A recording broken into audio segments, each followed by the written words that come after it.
Thank you. Um, we had a long discussion, and George leaned over to a couple of us and said, I think there's a better way to do this. And that wasn't too surprising to hear from him because this guy is unique in the world. He's a very successful entrepreneur. He has at least 20 patents. He imagined what an ATM was going to look like before most other people figured it out.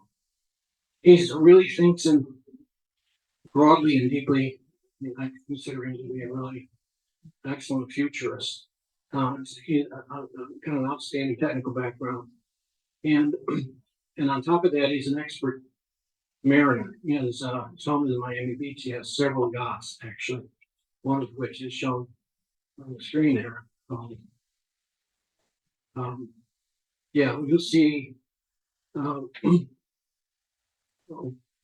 the production of his efforts here in a minute. And the other thing is that he's on the board of the Northern California DX Foundation with me and a bunch of other guys. And so he came to our board meeting once and he said, our goal here is to not only support the expeditions through funding, but also to try to help advance some of the skills and technology here. And I think I can put together a proposal here to help make it easier for the expedition leaders to get permission to go to places that are hard to go, and also to significantly reduce the cost of the expedition. So put a comprehensive proposal together that goes, and we funded it back in September 2020. His concept, fairly simple out of the gate. Let's build a temperature controlled radio in a box, place that box generators and antennas on an island, connect the radios remotely from the boat using an IP bridge.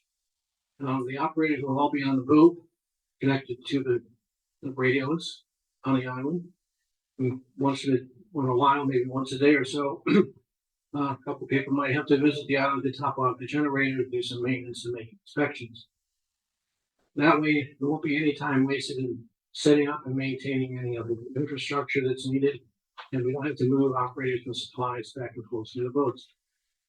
Operators will have a lot more stamina, their endurance will be greater, they'll be able to make more contacts, and we're not going to have any environmental impact at all.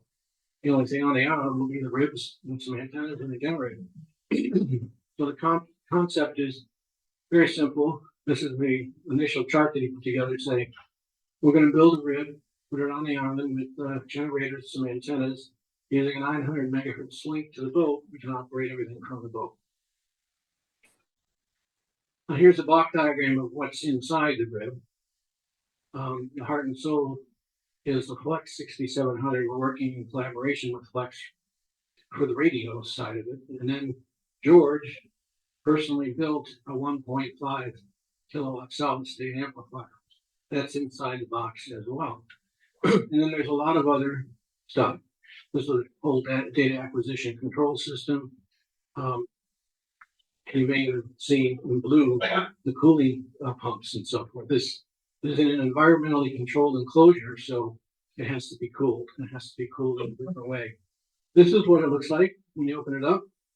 On the right side, there are power supplies of two 12 volt and a 50 volt. The 50 volt power supply is used along with this bank of capacitors to control the power amplifier. Caps are used, of course, to store energy in between cycles, well, in between the dits when you're sending CW. That's where the capacitors that are going to keep the amplifier full bore. It can be run, and they use 240 volt generators to cut down on the stress of the amplifiers to keep the power level high without any failures. In addition, there's cooling fans inside. There's the Flex 6700. There's a control module for data acquisition. There's an Ethernet switch, and then there's water cooling lines. There's a Raspberry Pi red system that allows you to bring up a screen that shows all the critical parameters, so you can keep track of power, SWR, the temperature inside. You can switch the receiving antennas with this and so forth. So there's fairly sophisticated, and you need to have this kind of level of control while you're on the boat, so you know what's going on the island, because you're a mile and a half away. In order to test this concept, George said there can't be any better way to do that than to enter a contest for 48 hours, where you're on the air from Friday night to Sunday, and you're going to put these ribs to the stress test over time. So they decided to enter into some contests between 2020 and 2021. In the first place, they decided to go to the Bahamas because George lives in Miami Beach. It's a pretty easy ride over there. And they decided to call sign C6HU for the Bahamas. And his right arm is Mike, K4E. I could hear a lot about him tonight. He's a brilliant engineer. And the two of them teamed up to attack the Bahamas, basically, for this contest. And the configurations they used, the ribs were connected together, everything was connected by a network. The 900 megahertz bridge is what's used to connect the ribs to the boat. On the boat, they used flex maestros. They were paired with each rib, and then they also have laptops running for control software. And of course, that's during contest. We have to log your contest, and everybody's favorite logging program today is N1MN. They use vertical antennas. Talk about those a little bit more later. And this is kind of what it looks like when you get everything over on the island using these small cables. Get everything checked up. Now, all you need to do then at that point is plug in the generator, turn on the generators, plug in the antennas, and go back to the boat to operate. Important part of this, and as I mentioned, it gets pretty hot inside the rib. So he's invented this effective water cooling system, which there's actually two sets of cooling systems. There's a kilowatt amplifier cooling fan, because that gets pretty hot. And then the whole entire inside is cooled using a separate set of fans. And he's, believe it or not, it's done this over and over again. Those things don't leak. Everything stays warm. It's pretty amazing to see the whole thing in operation. So, how did he do in these contests? Well, amazingly well. In the CQ Worldwide Data Contest in 2020, he came in number 1 in the Bahamas, 3 in North America, 9 in the world. In 160 contest, they had 160 antenna. First in the Bahamas, first in North American DX, and then the worldwide side band contest. You can see the numbers: first in the Bahamas, first in North America, and number 5 in the world. So, I mean, coming away from this experience, landing in the top 10 for 3 important contests, kind of put a check mark on this to say this can work, and we really we have something going here. And again, he made no impact on the island. There was no camping there. Very few operators are needed. There were 3 operators on the boat that actually operated in the contest, and they were not very under a lot of stress at all, so they had more time to make a lot of these contacts. They also did a few other things while over there. They worked on how to shrink the setup time, optimize the data link, and a few other things. And it was kind of a living laboratory. Still is. So the next thing was decided was to take this thing out in the ocean. And let's go visit some semi-rare locations out in the Pacific. But at the same time, let's also try to test remote access capability. That means trying to get some people to remotely access the ribs from home or from wherever the QTH is. So he decided to take off for most of 2023. And he targeted those 4 places: the Marquesas, the French Polynesia, the 2C, and the North Cook. This is the Electra. That's the boat that we've seen many times on his DXpeditions. When we went to Navassa Island down in the Caribbean, he came down there and anchored off Lulu Bay and was critical in helping us get extra water and gasoline supplies up on top of the island. He did a great job supporting us. But now he's heading out into the Pacific, and he needed more of everything. And so he found a way to do that. obviously, this did not happen overnight. I've been working on this for a long, long time as part of his dream. And he, from the ground up, designed this catamaran. Jeez.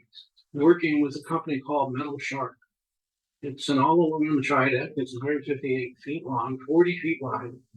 You can see the numbers for yourself. 29,000 gallons of fuel. Top speed 27 knots. And it also has a 1.5 ton crane on it, which is great. And then this submersible hydraulic launching platform, which you'll see, got a 4.2 kilowatt solar power rated. It's really Georgia's technology center, and this is kind of home away from home. He has the luxury of being able to do this time-wise and financially, so he did. This is what the cockpit looks like. Now you can imagine this is what you're looking at here has nothing to do with ham radio. These are just controls and the engine, kind of the engine room looking, keeping this catamaran going in the right direction. Every conceivable sensor built into this. This is an amazing display. I have not been on this catamaran yet, but I've got my hand up for a ticket to ride here pretty soon. It's an amazing piece of engineering, but it's turned out to be a fantastic way to implement this program. There's the crane and there's the submersible platform in the back end of it. This is just an inside look at one of the decks. There's a full kitchen. There's several crew members that travel with them almost all year long. Now, the latest conversion or configuration of the rib, really two ribs. One is a full kilowatt station. So it has everything you saw before, amplifier built in, as well as the flex radio. The other rib has actually two 200-watt stations in one box. So those are three stations. They're all environmentally controlled. And using these 240 volt generators makes it very fuel efficient. He says they use about a gallon and a half of fuel per day per radio, which he mathed out into the math, said it's about a teaspoon of fuel per Q. So I don't know. But just before deploying these things to the island, there's a work that goes in, especially the IT side of it, getting all the addresses correctly. There's a lot of addressing that goes on here to make sure all these things network together. And then what they've been doing in the past is using a tender. It's not a word that I hadn't heard before, but it's basically a synonym for dinghy. They take a powered dinghy or a tender and load everything up in the ribs, the generator, the fuel, the coax, and then power over to the island. Unload everything, set everything up, come back to the boat, and then when they're ready to leave, they reverse it, go back, pick up everything from the pack. But he said that's too much work. So they built a 6-wheel rib pontoon boat with another amazing feat that Mike and George and a couple of other people did. All the things you need are on top or inside this little pontoon boat. 2 ribs, all the gasoline, the generators, all the antennas, a few other things. And you remember that submersible platform? You push a button that goes down to the water, and it's the rib, there's the pontoon boat is on it. And it just, of course, it's got to be a nice calm day. They're off and running. So they drive the pontoon boat to the island, and they just drive it up on the beach, pull it up, and there they are. So there's an example of what the pontoon boat looks like when it's on an island, ready to use. The only thing they have to do is start the generators, and set up the antennas and plug them in. Using most of the time these non-resonant vertical antennas that have a base-mounted auto tuner made by N6BT. These seem to work very well, especially when they're in salt water. That's what they look like. You can buy these yourself. Contact N6BT makes great antennas. All right, so first stop in our cases, March 15th and 20th of last year.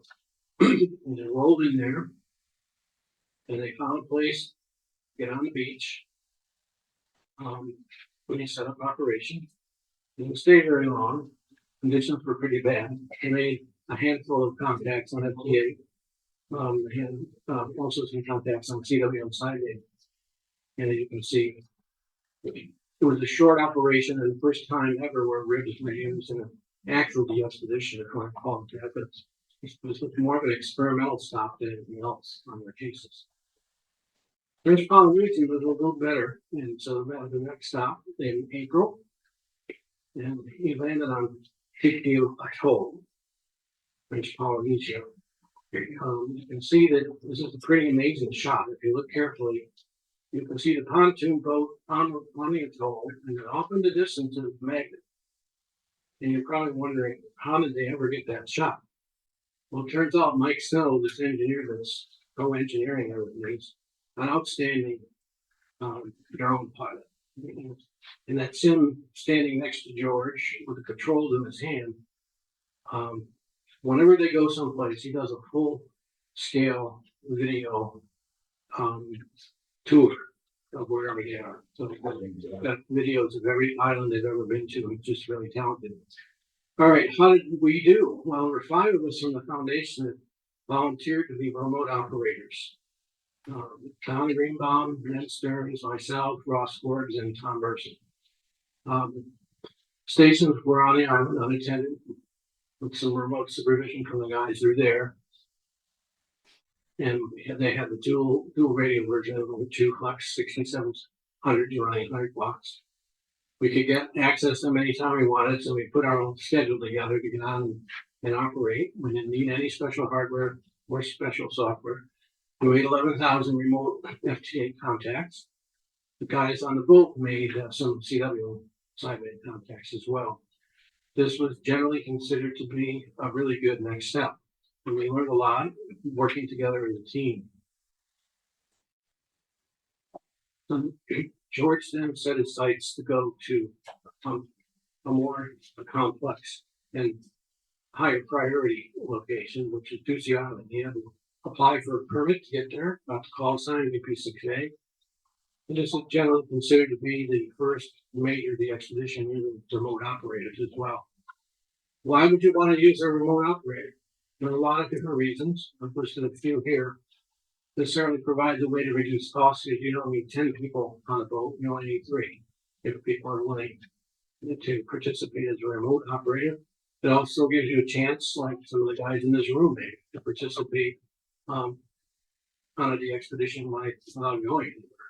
It also opens it up to international operators, which we've done. And remote ops can easily use WSJTX and Fox on load or N1MM for severe. Actually can make CW keystrokes as well. There's nothing complex about the software. It's easy to put it on your computer. Most of the applications are free. And remote operators can make a significant contribution by adding keystrokes to the total amount because they can work long hours if they want to. So this is a group of 34 remote operators that actually participated in the Ducey operation. And all the guys that are in red are international operators. They're all outside the country.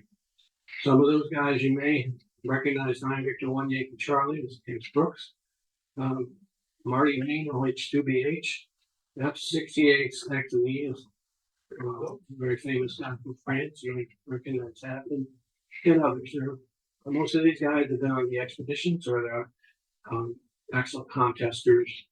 Have been together in different ways over the years. What we use to actually access the radio notes and software that it's easily obtained on popular remote desktop application called AnyDesk. You may have heard of it. And then Sonobus is used, and of course CW and audio. Side 2, more about that in a minute. Oops, sorry. Back up. On the boat, they used N1MM on the laptops and WSJTX, of course. More FTA. This is what AnyDesk looks like when you load it up. You bring it up, and those other rectangles that are green and blue are you double click on those and you go right to one of the ribs. So we, depending on which rib you're going to operate on, which band, go there. And how do we communicate with each other in real time? Using Slack. I don't know if you guys have ever heard of Slack, but it's just a very common, um, internet application that makes it easy to communicate in groups, to keep track of who's doing what. It's a pretty fantastic piece of software. Here's some of us, which is a peer-to-peer piece of software um, allows you to access sound coming out of the K3 or the Flex radios, so you can hear what you're sending. If you're sending Morse code, or you need to have the feedback. It's very easy to connect that to the ribs as well. Now, this diagram actually shows kind of what this looks like is, in the bigger picture. On the boat side, you have the laptops that ground the boat. The remote operators connect into Starlink to those laptops. The laptops are then networked over, connected by the 900 megahertz link to the ribs, which are physically on the island. That's what this diagram represents. This is what Ducey Island looks like. Another photograph. Think about that. That's the magnet down there. This photo, this drone that took this video was up about 200 or 300 feet, right? Has to be. Maybe even more. Ducey Island is nondescript. There it is. And there it is. There they are. That's George on the left, Mike on the right, and Greg Marco, 657T, the third member of that team, has been around on the magnet for several of these DXpeditions. They're the ones on the boat that make it happen. Well, our group made total working with them 61,850 contacts, and we're on the air for 13 of the 14 days. What's amazing about that is the remote ops made 87% of the contacts. 53,885. The other three guys that I showed you in that photo, they made contacts on CW and some sideband. And they also worked hard to make sure that everything went well. Part of their job was to watch over us. And if we had any technical problems, they were available. But this team of 34 ops made an average of 1,585 contacts each. That's what this represents. So we were really surprised and very pleased with that output. George wrote all about this and published it in the September issue of QST. Of course, a 2-page article. Right? The second trip major the expedition on his list was North Cook. He was the call sign. And this is not really told. So again, nondescript. There it is. And there's the pontoon boat. Obviously, they had good weather to be able to get. If they had bad weather, they would have gotten stuff over there a different way. They would have used the thingy probably. But with calm waters, this pontoon boat works really well. So this is a scene from inside the magnet. This is kind of the operating position of one of the operators there, HE7R1 from Hungary. And his station is a laptop in front of him and a maestro to his left. The other two laptops to the right are the remote op laptops. So when I'm at home and I'm logging in through AnyDesk, I'm gonna come into one of those two laptops, depending on which one I access, and then those laptops are connected to the RIB. So the guys on the boat can see everything that we're doing in real time, and give us advice too about changing bands, weather changes, or whatever, to the constant communication back and forth. Now, here's my view at home of the local laptop on the boat, and I just showed you this picture here. So pick one of those, for example, and this is what it looks like on my screen. And we're always on most of the expeditions are operating in Fox on the boat. You've probably heard that. Those of you that operate FT8 know what I'm talking about. And these screens, which you may never, this is the view of the box, which you may have never seen. This is a very different view of WSJTX. So, for example, and on this workspace, there's the Flux radio interface. We can see what's going on inside the Flux as far as power output and SWR and so forth. And then N1MM is what we use to log all of the contacts. And then, of course, there's WSJTX software, and that's divided into several screens. There's the decodes window. When we're standing there looking at the software, we can see whose signal strength's strong enough for us to be able to read, and we see actually the call signs and the locations of anybody who's coming in. The next window is this little window called the queue, and this is where the operator comes in. And what you have to do if you're a Fox operator is you have to decide which call signs are going to move from the decodes window over. But typically what you do is you pick the strongest signal because then they have the highest probability of being complete. So that makes sense, and you can just double click those call signs and they move over to the queue.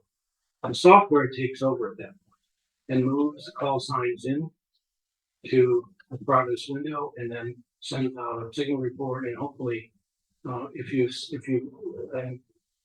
do a successful exchange, you'll be logged and you'll get a 73, and your call sign will be logged in the software. You have some control as a Fox of how you want to see these signals coming in. What I'm showing there right now is sorted by signal strength, but you have a couple of other options. If you click that down that menu, you can actually sort by distance. If you're interested in looking at who's furthest away, you can do that. And you can also sort alphabetically by call sign. So if you want to find out if your buddy is on the pile, once in a while we'll take a look and see. But most of the time we'll leave it on signal strength because those are the ones that have the highest probability of actually making it in. And so I'm going to show you a very simple example of a Q cell. This is a day. It was an actual day where there was only one person calling me. His call sign was W3DVY. So all I did was simply go up there, double click on this call sign. And you can actually just highlight your mouse over that and hit enter, and it moves over to the queue and then puts them in this progress window and sends them a signal report. And if he comes back, then he gets the 73 and he automatically goes in the log. And that's the nature of how Q cells are made when you're operating as a box. But you're not getting the exciting part is when you don't have one guy calling it, 30, 40, 50, 60 or more. You want a nice pilot. And when you do that, you can actually change the number of streams, which means you can call more than one person at a time. So you have control there where that arrow is. I have 4 slots. I can change it to 4, 3, 2, 1, or even 5, depending on how good the pilot is, how conditions are. But the penalty you pay by doing that is the output drops. You're not going to be sending out 100 watts every time. So you have to use your judgment as to what. But in this case, if you look at the screen and the last sequence there, I logged 4 people at the same time. So the 4 are same. So that's where, if conditions are right, the pilot is big enough, you can get away with using more slots and more streams. The AQ solution comment. I mentioned I was on Baker. That was the first time we used FTA instead of RIDI. Most of the expeditions before that were using RIDI, and most of their digital Q cells are less than 10% of the total. We recognize the fact that FTA allow you to make more contacts in an hour and in a day, so we switched over to it and stopped using RIDI. I've been tracking every DXpedition since then to see what percent of their Q cells are FTA. That's what this chart is. And if you look, you'll see that the average, where ours was 24% in Baker, the average today is 47%. Well, the last DXpeditions you probably all worked was TX5S. It's at the bottom of the chart. Paul Newman was on that DXpedition, changed the node. They made 113,000 contacts, 51% were FTA. So, I mean, it's just the way it is. So I know, it's just the way it is. These are the reasons why it's never going away. Because no other mode has the capability of working 5 different calls in parallel in the same subband in queue. And the rates are there. And we've demonstrated even this week, the guys here on Juan Fernandez, that they can make 6 meter and 1/6 millimeter QSOs on FTA a lot easier than any other mode. They're doing it every day.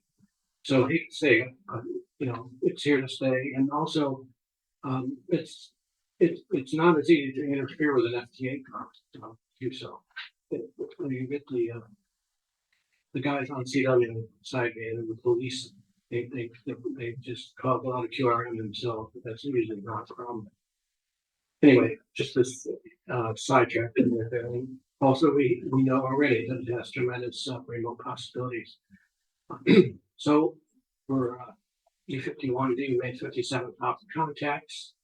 The 40 remote ops worked together, represented fairly significant percentage of the total. This time they had a couple more ops on the boat, so they made more contacts from the boat.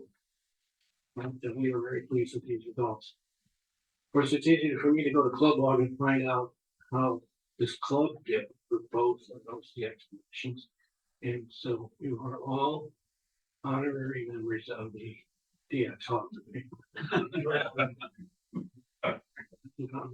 More fun parts of being in West Coast when it comes to the expedition out in the Pacific.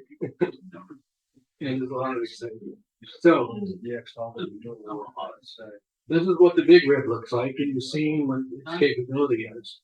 But what's also just come off the drawing board is its little brother. It's the next generation of this.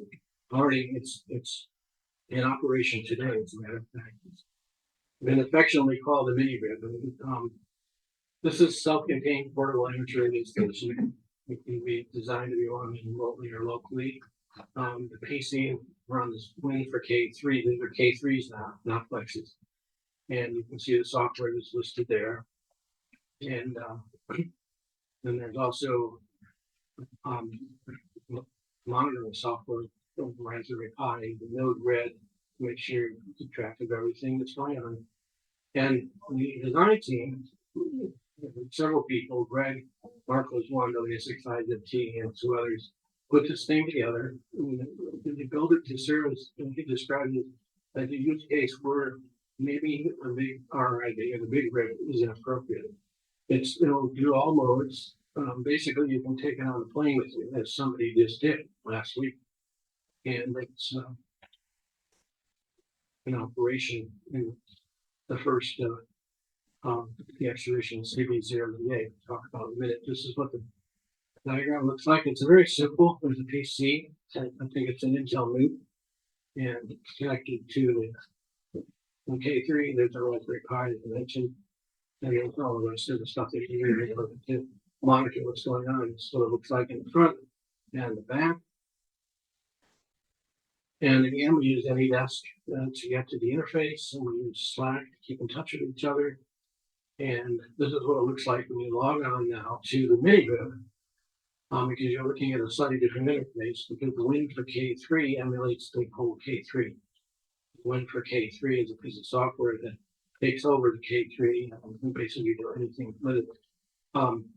In addition, there's the M1 longer, and then there's a custom mode configuration panel, because when you click on either FT8 or CW to go in whichever mode, it automatically sets the filters and split for CW. It takes all guessing out of that, and it selects the parameters that you need in order to operate. There are two windows. This is the first window, and which shows M1M if you're going to operate CW. And then there's a second window. You can toggle back and forth between these two. That's the FT8 window that you'll get, not operate FT8. So its maiden voyage started last week. We decided, because one of the guys that's going there is Hal, Hotel Charlie, who's well versed in rig technology, been on many DXpeditions, and he was one of the team members, and he volunteered to take it with him.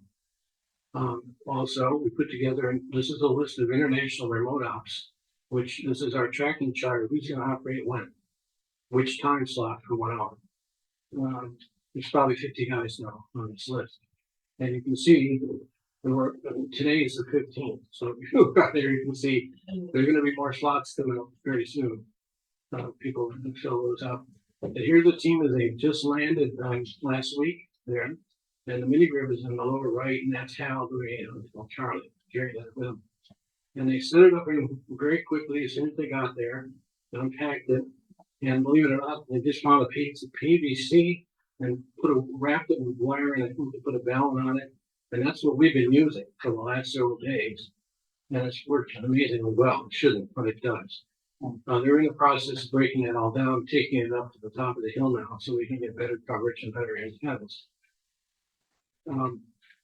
The expedition decided to use 3 different call signs, which I think make things a lot more confusing than it needed to be, but they wanted to honor a team member that passed away. Using the CB0 Zulu whiskey call just this weekend for the AR and LDX C9 counties, although they cheated and used it already a little bit. Yes. We're using the Zulu Echo whiskey primarily for the guys, exclusively for the guys that are using the mini group. We use mostly for FTA, maybe some CW as well. One of the I was on, let's see, September 10th, looks like here, and I was on 15, yeah. And my rate, it hits, yeah, it's pretty high. It's hard to read that, I think. But at 5 deuces a minute, it's 300. It never stays there, jumps. But it can be 2.5 to 3 easily, depending on conditions in a pilot. And that's what we were seeing. A lot of excitement around this particular DXpedition because it's Juan Fernandez, and it's the Robinson Crusoe Island of that area has been on the air for quite a while, so there are a lot of people that need it. I did some snapshots today of the other 2 call signs, and you see they're up to over 30,000 contacts. The Zulu Echo whiskey, which is the little K3 in the suitcase, is somewhere around 6,700. That should go up quite a bit as they bring it up to the top of the hill. This is what the top of the hill looks like. They've already been up there with 2 tents and good antennas, and the guys in those tents are using K3 and KPA 500s. They're not running 100 watts, they're running more 400. So that's one of the reasons they're making more QSOs easier. They've got much better location, much better antenna. And just a shot that has been published out on Facebook of one of the guys operating. Just to give you a up close look.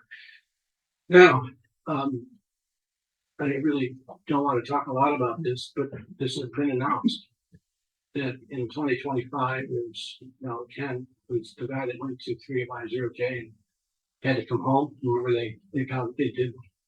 And he got surprised and they had to leave early. He's determined to go back, and he's saying that, and if you notice George's name is mentioned in this paragraph, K6MM working with him to help figure out how to do this remote experience in 2025, and that I know that we would like to think that they could have some remote operators, accessing something there. We'll just hold our breath and see that that's really going to happen or not. So we think ribs and remote ops is a good combination. It's definitely a way to lower the overall cost of the expeditions. One important thing is when you start eliminating all the support systems, you really have a cleaner operation, and you have a much smaller footprint on some of these islands on the Pacific. And you don't have to dig on the train like we did on the also, you just can make more QSOs. It's just a lot easier for them to set up and tear down, and then remote ops help because they're willing to work longer hours, and we should have a lot more energy. So in the future, probably going to be more DXpeditions like this. Probably some version of the RIB. The key success factor for these is you really do have to have some IT skills that you can manage, right? And troubleshooting skills as well. So it's not for the timid, but there are a lot of good people out there that understand this. And yes, Some of the adventure of going on the island may be lost, but this technology may enable the expeditions. It may not be able to happen otherwise. Ultimately, the goal is to make it easier for the expedition owners to get permission to safely operate from environmentally sensitive areas. And if you look at the XSC blog's top 25 list, this is the top 25. Only 3 are not islands: Korea, Turkmenistan, and Syria. Syria. I know, John Flores. Take a look. 22 are either islands, atolls, rocks, or reefs. And a lot of these places are environmentally protected. And what's interesting is 5 of the 25, 20% are actually trying to get permission to go to Curie, Johnston, Midway, Desatiero, and Palmyra. Very difficult today. So we're staying real close to the Fish and Wildlife about technology. Want to include them in the planning and success, so they can feel more confident about giving us permission to go back to some places. If you get to go on a DXpedition, you're going to have a great time. You'll enjoy the whole travel adventure. You're going to build camaraderie with your fellow DXers. You're going to experience this around these local clubs. You're going to learn a lot about yourself. You're going to go home with great memories. The only negative about going on a DXpedition is it costs some money and it's time away from home. I'm lucky to be able to go to places like Wake and the Lawson Baker. I don't regret that at all. I just cherish those experiences. But if you can't necessarily go on one, then getting some thrills as a remote operator may not be such a bad thing, because you can be included as part of the whole planning effort. When we do that on Slack, talking about what to do and what not to do, you can make a significant QSO contribution to the ongoing team. It's actually fun working the pilots. I mean, pilots are pilots. You're always going to learn something new in the process. You can choose your own time slots when you want to operate. It doesn't cost anything, etc. I mean, it's pretty obvious that it's an armchair opportunity to be part of the expedition. It's not for everybody, but it's certainly an option. And so I kind of changed Kevin Costner's head, George's head, because sometimes they do go through. Yeah, so that's mainly what I wanted to say. I do have one other thing I want to mention to you that's really kind of fun. This is a program that you can get for free called SH5, and it's put out by this Russian fellow.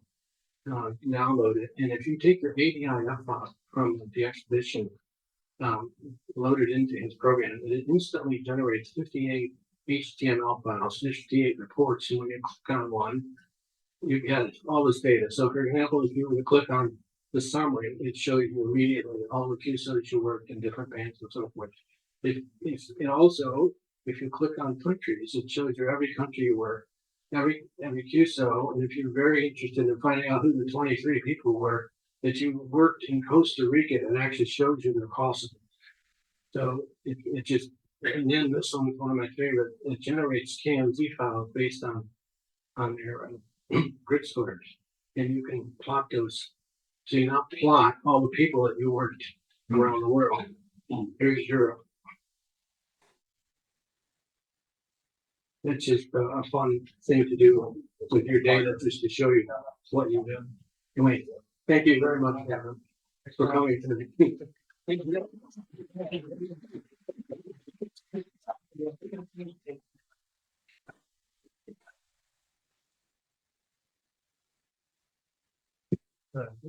Thank you, John. I have a question though for you. When you say you take a shift, how long typically did you spend on a ship doing the RIT? Well, we do see any in North Dakota. We signed up with 2-hour shifts. There were enough people throughout the day this couldn't operate every day. So they took a 2 hour block here, skipped a day or so, took another 2 hour block here. That's the way we filled in the holes. With this current one, there's so many more, there are a few more people now. And the guy running the show was basically saying, let's just sign up for 1 hour now. Give more people a chance. But I think what's happening is the first week has gone on. We see that there are more holes, so we're going to be encouraged to sign up for more than one. Sitting at the computer for an hour is a piece of cake. It goes by so fast. Sure. Even sitting there for 2 hours, it's not that difficult. When you're on a DXpedition, when it's your turn to operate, you're typically going to be in a tent operating for at least 3 hours or so, and under much less comfortable, conditions. So it's a pleasure to operate in the interface. It's basically your computer at home. The software that I'm showing you. It's not difficult. Okay, and these are up 24 hours a day, so Yeah. somebody's shift might be from 1 to 3 in the morning. Yeah, remember there's guys from Japan, from Portugal, from Australia, so when you're sleeping there now, they're awake. Yeah. And Question? question online. Yeah. Oh, hi, Yeah, Paul. good evening, John and everyone. Hey, John, I have a question. I'm kind of a rib skeptic, and I'll tell you why. Over the last couple of years, I've applied for supplemental use permits with Fish and Wildlife for just about every entity, South Pacific, whatnot, that they control. And the Fish and Wildlife Service is very open and very candid.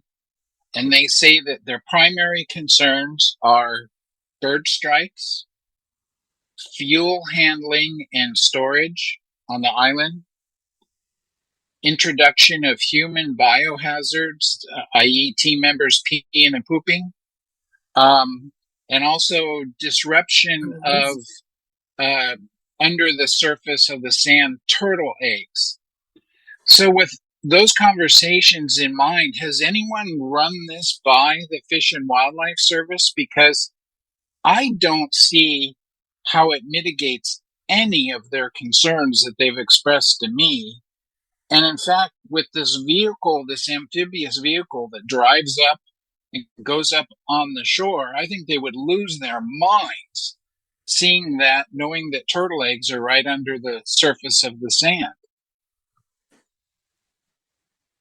I don't know that they'll lose their minds. I think we're encouraged because one of the guys on the foundation is Don Greenbaum, and he has very close ties to Fish and Wildlife. He's on one of their committees to review amateur radio proposals, and he's slowly, but surely is gaining their confidence about this. And we have a lot of data on birds, Paul. You know that as well as I. And birds don't die. We were on Baker. They had 11 million birds. Not one bird flew in to any of the antennas, which all have pink flags floating on them. They're scared of the antennas. They're smart enough not to.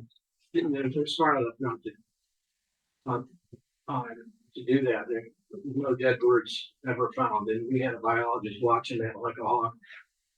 As far as human waste, yes, that's a problem. If you have to dig a latrine like we did on Baker, we didn't have any choice. There was no place to go. We made a latrine, and then we had to take it away. You don't have to do that. The guys that are going there, once they set up, are going there once in a while to top off the generators. I mean, they're not going to take a crap on the island. They're going to go back to the boat. They're smart enough to do that. As far as the pontoon boat, I think there are ways to navigate that. They don't have to go very far, as you saw in some of these shots. They need to basically get it up on the island in a safe place, and then they just leave it there. So I don't know. I think I understand your concerns, but I'm not sure they're going to be deal stoppers. There's some momentum around this. I feel, and George is very compelling because he's collecting a lot of extra data that I haven't talked about this. That I think they'll be interested in. So time will tell. You're right. I mean, they're tough. They're tough enough to crack. I know you've tried, and other people have. It's easier for them to say no because then they don't have to worry about something going wrong with them. Yeah, and don't get me wrong. I think it's really, really neat technology. I think it's masterful engineering.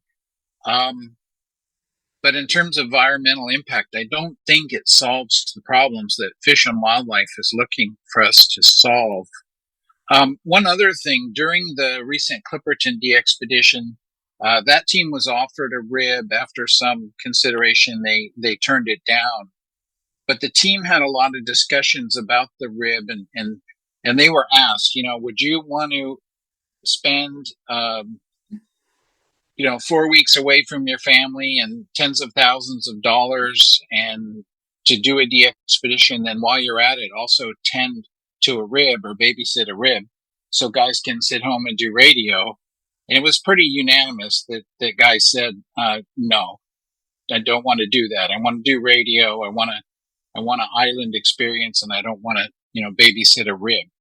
Yeah, I can understand that. I wouldn't want to do that either, but there's no doubt that if you've got a team of committed operators operating remotely, they can boost your QSO total. And the object of any DXpedition is to generate as many contacts as you can with as many people. So you have to look at the remote operator team as nothing more than an offshore team that allows you to put more QSOs in the log. What's wrong with report? Right. But that offshore team is less financially invested and less physically and time bound invested in the DXpedition. So, there's that factor as well. That's true. There, they're not there. I think the operators should be there. Right. That's my. The operators could be there. And then No, not remote. On the island. Oh, I see what you're saying. Operator. That's my person. Well, I think a lot of people feel this.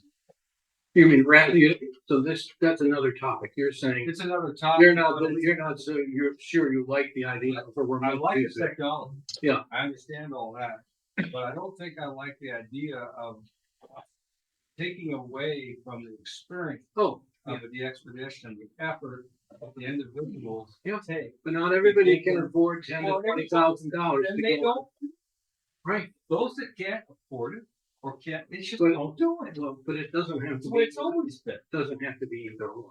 Well, I don't know, it's just feel. Oh, I understand what you're saying.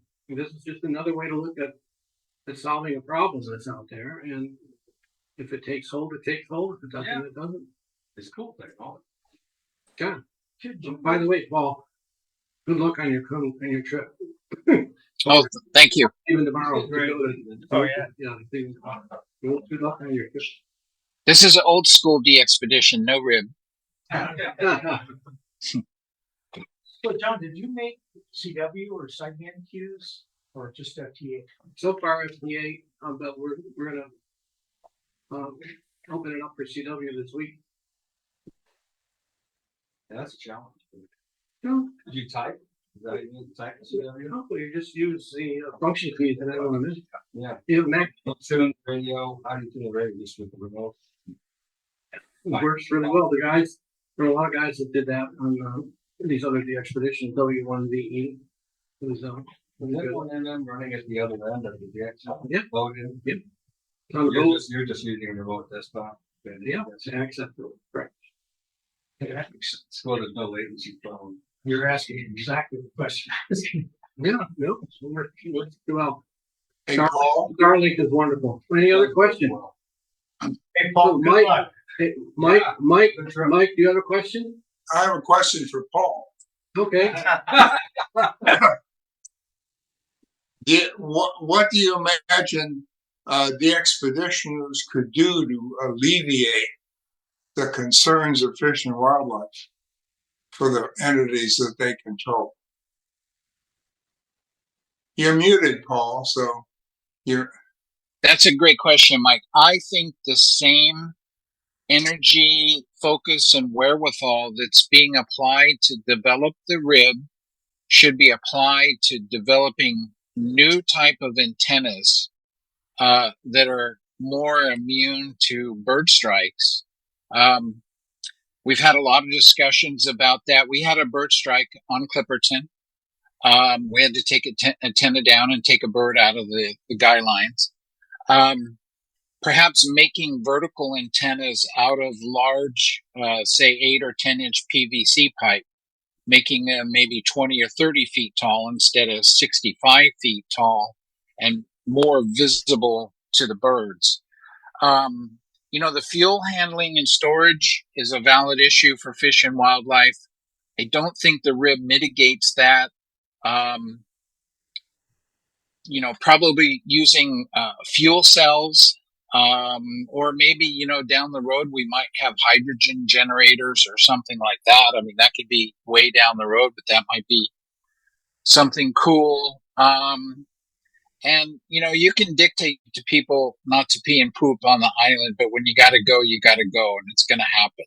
And you know, Fish and Wildlife's got to realize that. And you know, turtle eggs. I think there's, you know, they lay their eggs in a certain season. I'm not sure when that is, but there probably would be more amenable to activity on an island when the eggs are not likely to be there. But I think just showing up and driving an amphibious vehicle up onto the island is going to be counterproductive to their goals and their mission. All right, thank you, Paul. Anybody else have a question?